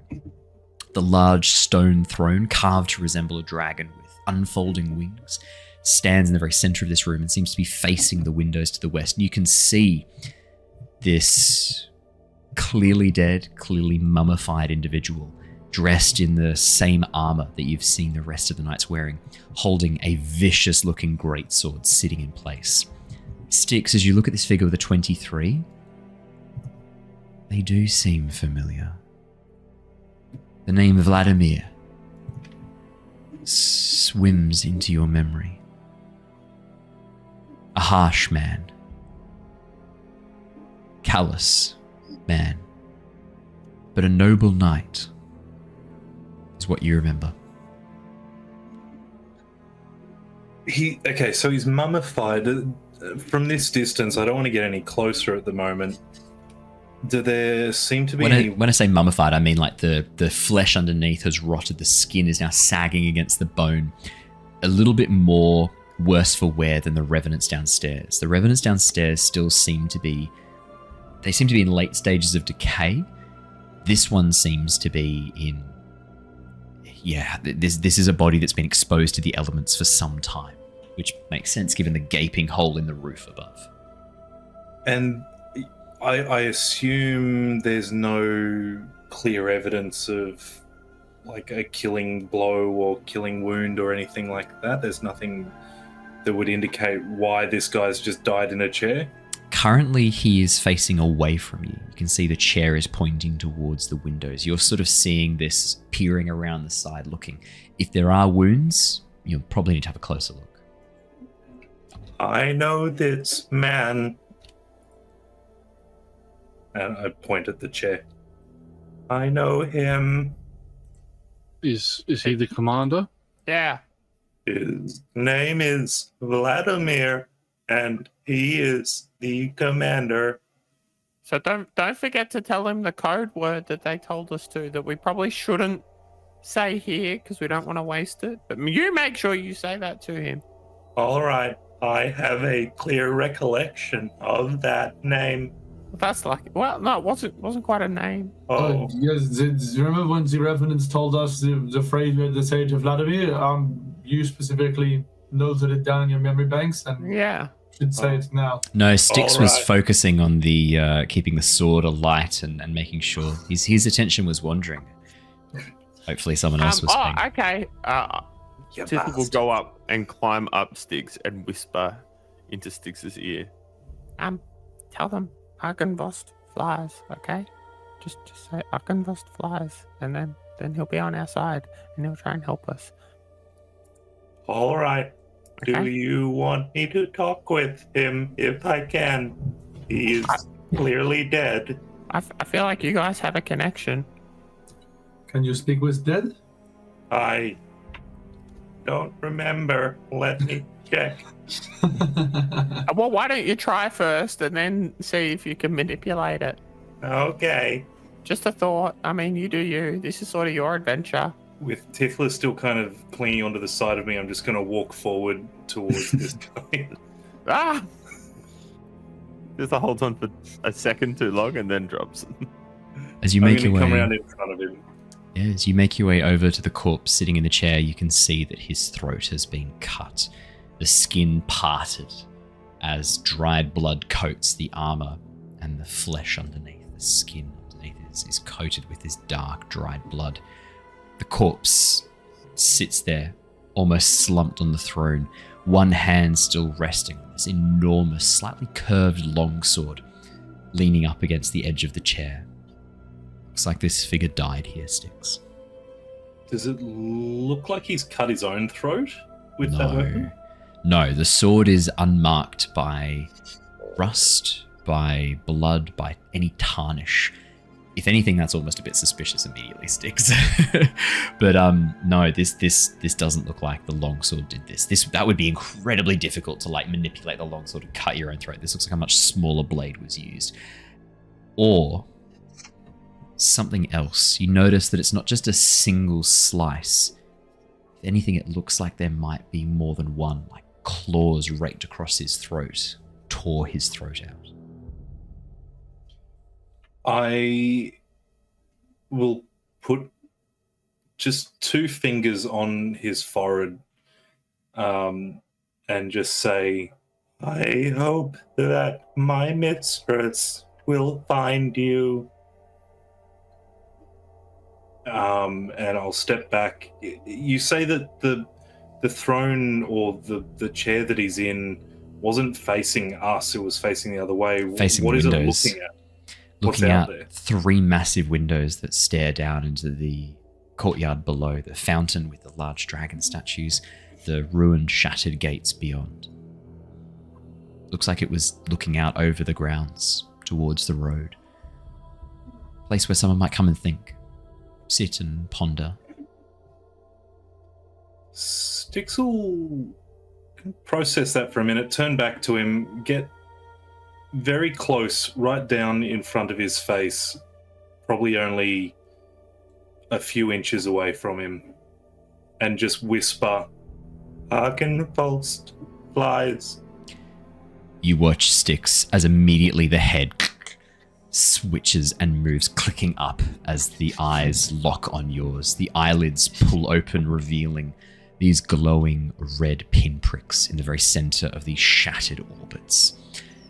You watch as the lips, sorry, I shouldn't say lips, you watch as the lipless mouth grimaces for a moment, the jaw clicking back into place as the figure begins twitching and slowly moves, hands reaching down onto the armrests of the chair, pulling itself into an upright seated position.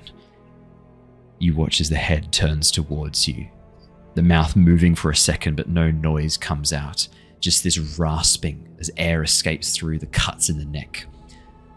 The figure reaches up, places a hand over these slits, and then looks at you. Go away. Hello, Vladimir. It has been some time.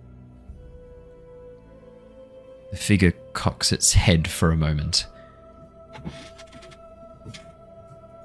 I don't recognize you. I think I would. blood. Who are you? Do you recognize this? And Styx will unsheath the blade. Nice. As the sword glows to life, you watch as the figure shies away from it for a moment, the hand coming away from the throat. Vladimir gasps, but all you can hear is that strange as the air is pulled through the slashes in his throat instead. You watch as the figure places the hand across the throat once more. Solus. I thought you were destroyed. My name is Styx. I am reforged. I'm not talking to you. I'm talking to the blade. Solus. Solus, why do you not answer me? You watch as the figure reaches out and tries to grab onto the hilt in your hand, Styx. I am reforged. You watch as the undead form pauses for a second before slowly pulling back its hand. So you are broken, just like us. I should have known. Known not to hope. What are you doing here, Styx? I am here to become whole. Why? What's the point? There is great evil in this land. You think I don't fucking know that? I don't know, but I believe that you are remaining here out of my mistress's clutches for a reason. Yeah. Because I'm too bloody stubborn to die. Because I care so much. Because my hatred for Strahd von Zarevich burns brighter than any call from any god. There is no monster I hate more than that man. He slew Argynvostholt, broke the life of the knight I loved, destroyed the valiant order to which I devoted my life. There is nothing I would not do to make that monster suffer. I'm going to sheath my sword again and hold out my hands in a hope that I can help this guy up to a standing position. Yeah, Does he accept? He takes your hand, and as you slowly pull him into a standing position, you watch as he turns and sees the rest of the party kind of standing there. I'm going to guess partially horrified? No, I'd be pretty casual about it. You're cool with this? Fair. It's not the weirdest thing Styx has done in the last 10 minutes. So Not the weirdest thing Styx has done in the last 10 minutes. That's very true. Styx did manage to make somehow goopy light. So, I mean... It's all goopy! There's not a lot of down left after that. I'm going to point at the rest of our group and look at this guy as I hold his hand, holding him up, and say, stand with us against him. We are fighting. We will fight. Don't you fucking dare. Strahd cannot die. I will not let him. He sits here, stuck, suffering without the things he wants most. This is his hell, his curse. I will not let you give him the sweet release of death. He is not worthy. Him or his brother. What of the innocent souls of this land? There are no innocents. The people of Barovia stood by and watched as that monster destroyed my order. Let them burn with him. By that logic, the soul of Argynvostholt would still be trapped here too, then? You watch as the head clicks around as it focuses on you. Styx, suddenly the figure is no longer leaning on you. In fact, there's a strength as the hand that's gripping yours tightens around you. There's an ominous groaning from the metal and wood that makes up your forearm as the figure stands a little bit straighter. The hand gripping the longsword, effortlessly raising it up as it slowly moves it into position with a clink, the tip of the blade striking into the floor. To your immense concern, you watch as the blade sinks about 10 centimeters into the stone almost effortlessly as this undead figure just pushes down on the blade. What did you say about my lord? Well, if Strahd killed him, he was killed here. All the souls of things that they killed here are trapped here until we get rid of Strahd. So, logically speaking, the soul of your master would also be trapped here. The only way to free him would be to kill Strahd, and I can promise whatever hell he's going to after would probably be worse than being ruler of the lands. Strahd didn't just kill Argynvost. He consumed him. You watch as the figure, the red glow behind the eyes, begins to glow brighter and brighter. Tendrils of dark red energy begin to leak from the body, almost like blood, and as it soaks across the floor, you begin to see ghostly apparitions rising, half visible in the gloom, pulling themselves free of the stone. The spirits of the knights slain here as they begin to gather round their leader. Styx, you suddenly find yourself surrounded by these half-formed ghostly figures. Jonor, Tithla, Theo, and Killian, as you turn and look behind you, you can see more of them, trapped in the stones, the walls, and the floors of this building. Well, looks like logic was what we needed. Styx, I'll let you take this one. Vladimir. Styx is going to put his hand up and almost, quite gently, almost lovingly touch the side of this zombie creature's face and try and turn his face back towards him. Vladimir. Could you make me a persuasion check, Styx? Yeah. I'm sure. Yeah, why not, Akov? Natural fucking one. Let's go. Come on. Give us it's an 18. That's pretty good. 18's pretty good. Styx, as you place your hand upon his cheek and slowly try to turn his attention away from Styx, Vladimir resists for a moment. Then you watch as the dark red light seeping from the gaps in his flesh begins to slowly die down. He slowly begins to slump in your arms. As he pauses for a moment and looks around, you can see him for a moment not looking at you, looking beyond you. Godfrey is...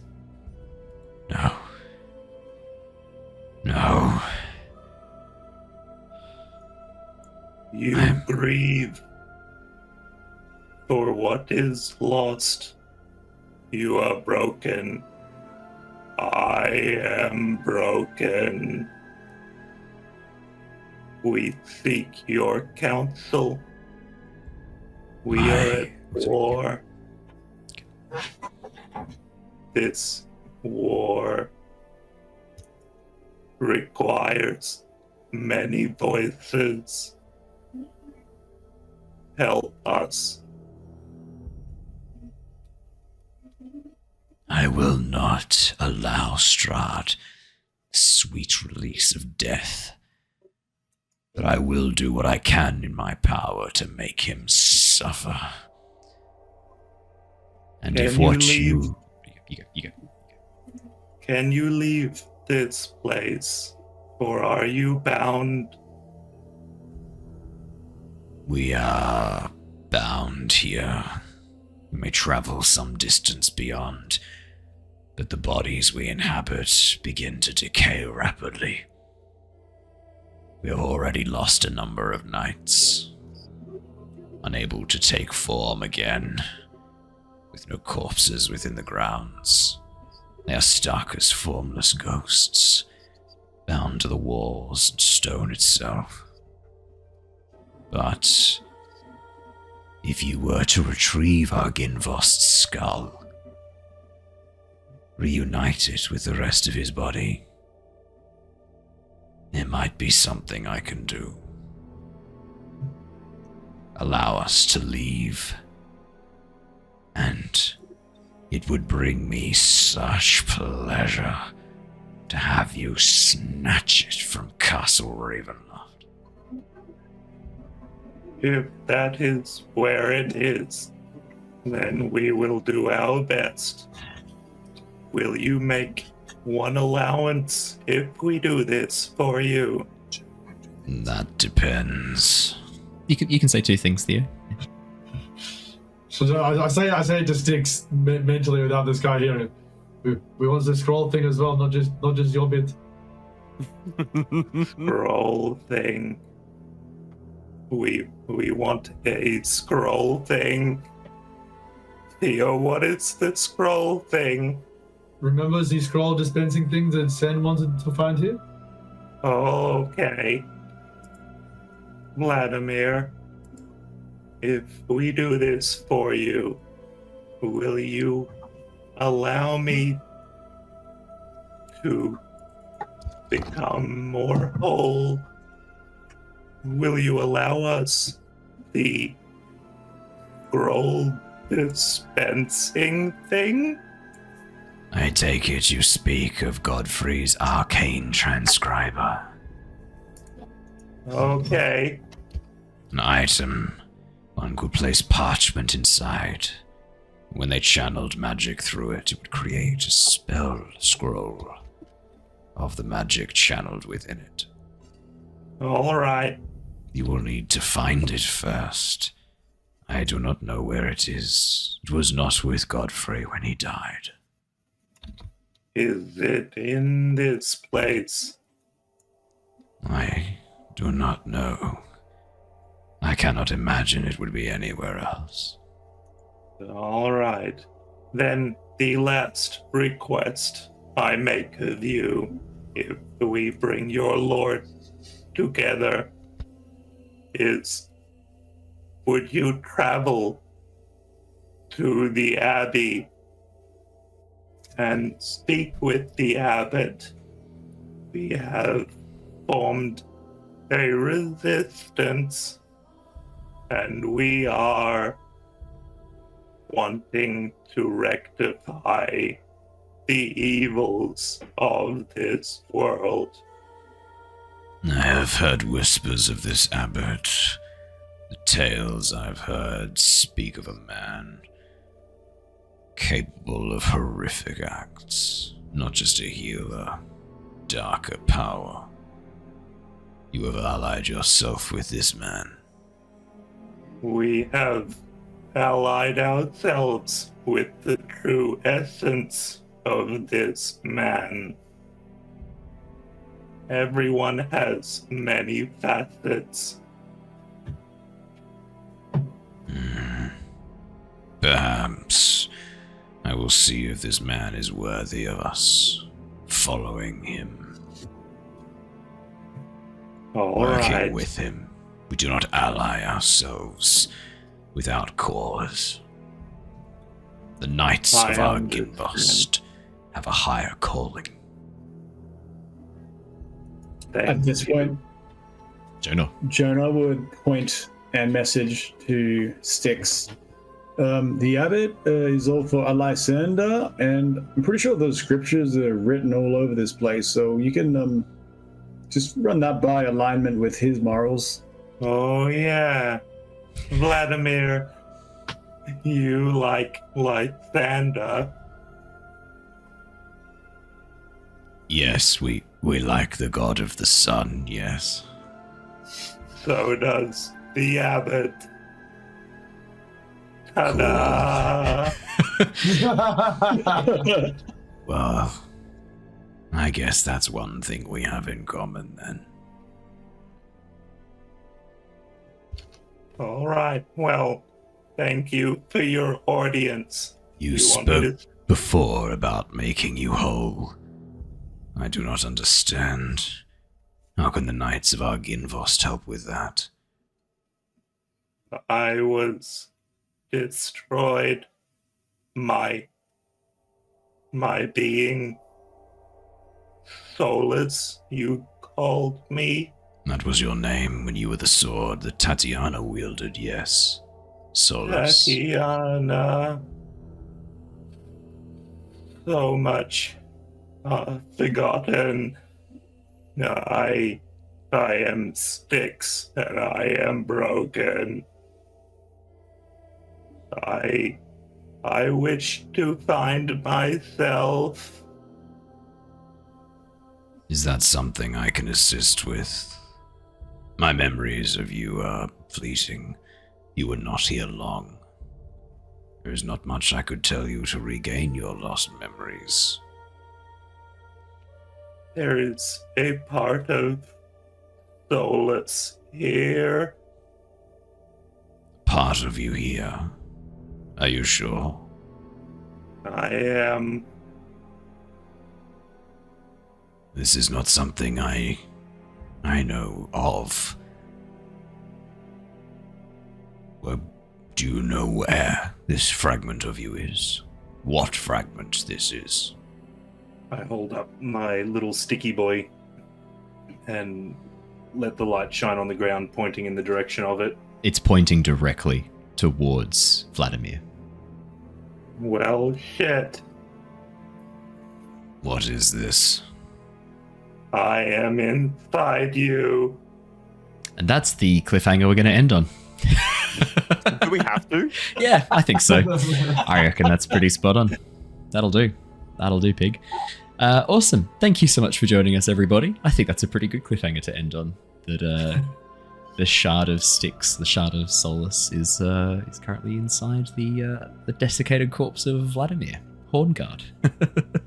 Or Styx is inside the desiccated corpse of Vladimir. There we go. Yes. Yeah, I am. Yeah. Deep. I'm not here for 2 weeks, and that was a lot of Styx voice all in one go. Now you know how I fucking feel. We did joke that you deliberately chose that voice just to fuck with me for when you were away. I'm still not convinced. Dead. Okay, cool. Good to know. Put that on the wiki. I'll add that to the wiki. Awesome. Thank you so much, everybody, for joining us. It is wonderful once again to be able to hang out, play some Curse of Strahd while we're with you. That is all we have time for tonight. We are going to head on over and raid Corsair's Cove after this. For those of you who are watching on Twitch, so don't go anywhere. We'll go and raid the Corsair's Cove. If you are... So this is more for our international people, but this coming Saturday, 2 a.m. Australian Eastern Standard Time, I will be playing in a charity one-shot for Corsair's Cove. We're doing a bit of Castles and Crusaders, which is like a D&D 3.5 with a bit of other stuff kind of inspired system by Troll Lord Gaming. I have never done it before. It's going to be loads of fun. It seems like we're creating our party based on Indiana Jones. So I'm going to be making Sala, John Rhys Davies' character, which means he's going to be a dwarf. I know John Rhys Davies is a giant in real life, but I think we all know him as Gimli, so I have to make him a dwarf, right? That'll be lots of fun. So I'll have the link up so that you guys can access it, and I'll do the conversions into what will be I guess I'll do it as like a common time that's not so frustrating to work with, which is Australian Eastern Standard Time. I'll do it for like standard British time and American time, and I'll chuck it up on the Discord as well, so you guys can watch. But that'll be lots and lots of fun. For those of you watching on YouTube and listening to the podcast, thank you so much once again. Make sure you hit that subscribe button, the like button, leave a comment. I know Jacob's threatening you right now to do that. It's not a threat. It just really helps us out if you do it. It's a promise. Yeah, I guess that's it. If you don't want Jacob to come around to your house and tell you Maisie Peters facts all night long, you better subscribe. Yeah. Leave a comment. I got plenty. He does. I got plenty. He does. Thank you so much, everybody. We will see you all again next time. Until then, stay safe, stay well, and we will see you all again next time. Farewell, everybody. Goodbye. Bye-bye. See ya.